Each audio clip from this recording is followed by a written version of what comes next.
Personal Screen provides easy access to the areas of client data collection. If you are wondering where to enter some piece of data, the likelihood is you will find it here.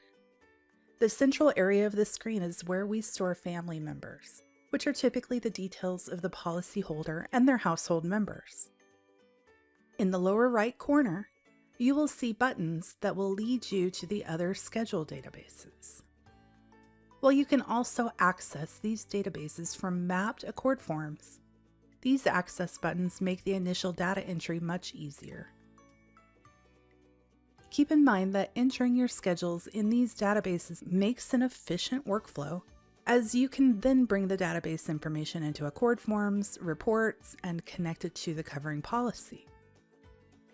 If your agency is subscribed to Download, you may find that the schedule data for the downloaded policies will be entered by the download.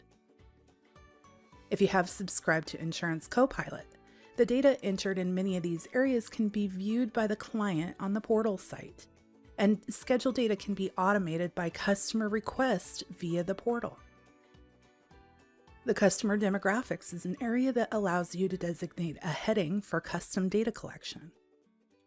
First, determine what kind of data you wish to collect, and enter the field header by clicking Demographics on the setup. It is good practice to include some entry guidance for data consistency in your header name. For instance, let's use field 3 to opt in to the Christmas card list. We will enter Christmas card followed by the expected entry. As we enter clients, we can enter a Y for those you wish to send a holiday card to, and can build a report returning client information for only clients with Y in the demographic field 3. Continue on through the data collection tutorial section to see more information about each specific area of data collection.